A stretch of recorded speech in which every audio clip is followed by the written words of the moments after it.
श्री शिवाय नमस्तुभ्य मित्रों। जय महाकाल, हर हर महादेव। तो मित्रों, कैसे हैं आप सभी? आशा करते हैं आप सभी लोग बहुत अच्छे होंगे। मित्रों, आप सभी को पता है कि आज है 10 फरवरी और आज है सोमवार प्रदोष का बहुत ही प्यारा सा दिन। आज के दिन ऐसा महासंयोग बना है जिस पे हम आज 4 ऐसे महा उपाय करेंगे जिसको करने से आपको धन प्राप्ति, आपके जो रुके हुए कार्य हैं सिद्ध नहीं हो रहे थे वह कार्य पूर्ण होंगे, रोग से मुक्ति मिलेगी, साथ में ही आपकी मनोकामना या जो आपकी इच्छाएं अधूरी रह गई थी वह सभी भी पूरी होंगी। पूज्य गुरु जी ने कहा है, जो मांगोगे वह मिलेगा, केवल और केवल आपके इन उपायों को करने से। तो चलिए मित्रों, वीडियो को जल्दी से कर देते हैं स्टार्ट और जानते हैं आज के हम अपने पहले उपाय की। पहला ही उपाय है मित्रों, धन को प्राप्त करने वाला है। इस उपाय को करने के लिए आपको एक नारियल की आवश्यकता पड़ेगी। जब भी मित्रों आप मार्केट से नारियल खरीदें चढ़ाने के लिए तो उसको हिला के देख लीजिए कि वह अंदर सूखा तो नहीं। आपको पानी वाले ही नारियल की आवश्यकता पड़ेगी, केवल और केवल एक 30 से 35 रुपये में बड़ी ही आसानी से मिल जाएगा। इसके साथ ही मित्रों आपको लेना है मौली। केवल एक मौली ले लीजिएगा, एक ही मौली की आवश्यकता पड़ेगी। इसके बाद इस मौली को लेके आपने जो एक नारियल लिया हुआ है, इसी नारियल के ऊपर आपको इस मौली को क्या करना है मित्रों, लपेटना है। ठीक है मित्रों, यहाँ पर पूज्य गुरु जी ने कोई गिनती नहीं बताई है कि 11 बार लपेटना है या 15 बार लपेटना है या 21 बार। आपको कुंदकेश्वर महादेव के नाम से इस मौली के धागे को आप पूरा इस नारियल पर लपेट लीजिएगा। इसको लपेटने के बाद में इस नारियल को लेके आपके घर में जितने भी रूम्स हैं, जितने कमरे हैं, सभी कमरे में आप एक बार घूम जाइएगा। जब मौली लपेट लें इसके बाद ही घूमिएगा। इसके पहले केवल और नारियल या मौली हाथ में लेके अलग अलग नहीं घूमना है। मेरी बात समझ आ गई मित्रों। इसके बाद इस नारियल को समर्पित करने के हमारे पास 2 ऑप्शन है, या तो बजरंगबली बाबा के मंदिर पे समर्पित कर दीजिए या तो फिर आप महादेव जी की शिवलिंग के पास में जाके समर्पित कर दीजिए। मैं तो यही कहूँगी जो मंदिर आपके पास पड़ जाए आप वहाँ समर्पित कर दीजिए। फिर भी मैं दोनों जगह का तरीका बता दे रही हूँ। अगर आपके घर के पास बजरंगबली बाबा का मंदिर है तो वहाँ पर आपको इस नारियल को समर्पित करना है बालाजी महाराज के नाम से। मेरी बात समझ आ गई मित्रों? बालाजी महाराज के नाम से आप यह नारियल, अगर बजरंगबली बाबा को समर्पित कर रहे हैं तो वहाँ पर आप बालाजी महाराज का नाम लेकर इस नारियल को समर्पित कर दीजिएगा। अगर आप बालाजी मंदिर नहीं जाके महादेव जी की शिवलिंग पे पास समर्पित करने वाले, क्योंकि यह उपाय हमें घर पे नहीं करना है, यह उपाय हमें मंदिर में ही करना है। और सबसे बड़ी बात, प्रदोष काल में ही करना है, सुबह में मत करिएगा मित्रों। प्रदोष काल यानी शाम के समय करना है।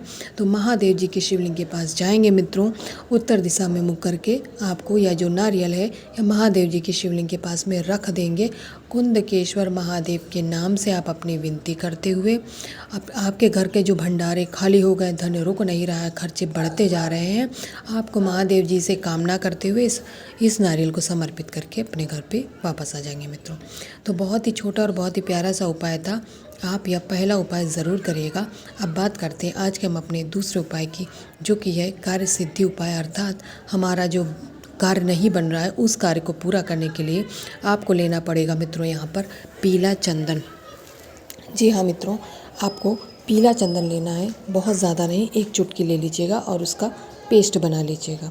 इसके साथ में ही आपको आवश्यकता पड़ेगी, क्योंकि सोमवार वह भी प्रदोष काल का दिन है, तो आपको यहाँ पर सफ़ेद पुष्प की आवश्यकता पड़ेगी। सफ़ेद फूल यहाँ पर आपको गिन के लेने हैं, 7 फूल, ज़्यादा नहीं लेने हैं, 7 फूल ले लीजिएगा मित्रों। इसके बाद में आपको तांबे के एक कलश में अपने घर से शुद्ध जल लेना है। माघ का महीना है मित्रों, तो गंगा जल मिल जाए तो बहुत ही उत्तम है।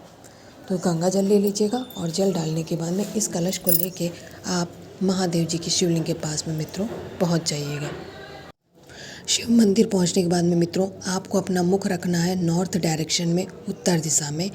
वहाँ पहुँचने के बाद अब उपाय की बात करते हैं, आखिर आपको इस उपाय को करना कैसे। ठीक है मित्रों, या मंदिर पहुंचने के बाद में जो आपने पीला चंदन लिया है, उस पीले चंदन की आपको इस तरीके से 7 बिंदी कटी भाग से लेके माता अशोक सुंदरी के स्थान तक में आपको लगानी है।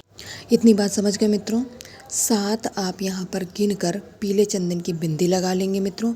इसके बाद में जो आपने 7 पुष्प लिए हैं सफ़ेद वाले, है ना, उन 7 पुष्पों को एक एक बिंदी के ऊपर आपको समर्पित कर देना है। मेरी बात समझ आ गई मित्रों? पहले आप पीले चंदन की बिंदी लगाएंगे माता अशोक सुंदरी के स्थान पे। इसके बाद में सातों बिंदी के ऊपर आपको वही एक एक पुष्प समर्पित कर देंगे अवधूतेश्वर महादेव के नाम के। ठीक है मित्रों, अवधूतेश्वर महादेव के नाम से आप यह पुष्प समर्पित कर देंगे। इतना करने के बाद ही मित्रों आपका यह उपाय यहाँ से तो पूर्ण होगा।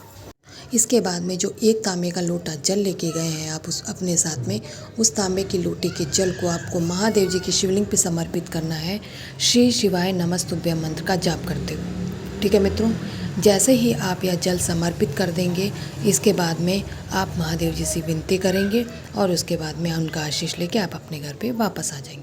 तो मित्रों, 2 उपाय आपने समझ लिए जो कि आपको आज सोमवार प्रदोष के दिन करने वाले हैं। अब बात करते हैं अपने तीसरे उपाय की, जो कि है रोग मुक्ति का उपाय। जी हाँ मित्रों, तीसरा उपाय आपको रोगों से निजात दिलाने वाला है। इस उपाय को करने के लिए आपको लेना है लौंग। यहाँ पर हमें 5 लौंग की आवश्यकता पड़ेगी। बस विशेष ध्यान रखिएगा कि ये फूल वाली ही लौंग हो। इन लौंग का फूल क्रैक ना हो, टूटा हुआ बिल्कुल भी ना हो।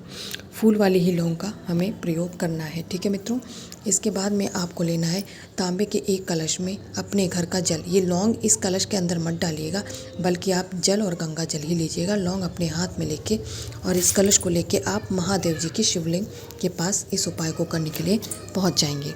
सबसे पहले क्या करना है मित्रों, उत्तर दिशा में मुख करके आपको खड़े हो जाना है। अब मैं बताती हूँ आखिर आपको उपाय करना कैसे है।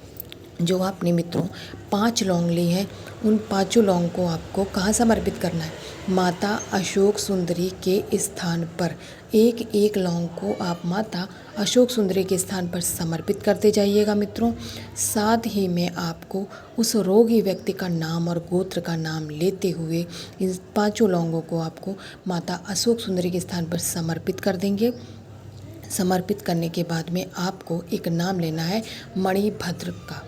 ठीक है, मणिभद्र महादेव के नाम से आपको उनसे विनती करनी है कि वह महादेव जी इन लौंग को औषधि बना दें। जो रोगी व्यक्ति है वो बहुत परेशान है, उसका रोग नहीं समाप्त हो रहा है, आप बहुत परेशान है, उसके लिए उपाय कर करके। ठीक है, जब यह आप इतनी विनती कर हों, इस विनती को करने के बाद में आप इन लौंग को उठा लेंगे। ठीक है, इन लौंग को उठाने के बाद में जो एक लोटा आपके पास जल है, उस जल को आपको यहीं पर महादेव जी के शिवलिंग के ऊपर से समर्पित करेंगे। जब समर्पित करेंगे तब आपको मंत्र बोलना है श्री शिवाय नमस्तुभ्यम। ठीक है मित्रों, श्री शिवाय नमस्तुभ्यम मंत्र का जाप करते हुए आपको वह उस लोटे का कलश का जल आपको पूरा महादेव जी की शिवलिंग पे समर्पित कर देना है। इसके बाद में जो आपने ये 5 लौंग उठाई हैं, उसी व्यक्ति को, जो रोगी है, उस व्यक्ति को आपको 5 दिन लगातार यह एक एक लौंग खिलानी है। इसको खिलाने के बाद में ही उस रोगी व्यक्ति का रोग जो है वो समाप्त होने लगेगा, उसका जो परेशानी है वो खत्म होने लगेगी। ठीक है मित्रों, मैं उम्मीद करती हूँ कि आप तीसरा उपाय भी अच्छे से समझ गए होंगे। अब हम वीडियो में आगे बात करेंगे अपने आज के अंतिम और सबसे महत्वपूर्ण उपाय, जो कि है हमारी इच्छा को पूरा करने वाला, अर्थात हमारी मनोकामनाओं को पूर्ण करने वाला उपाय। इस उपाय को करने के लिए मित्रों आपको आवश्यकता पड़ेगी थोड़े से पीले चंदन की।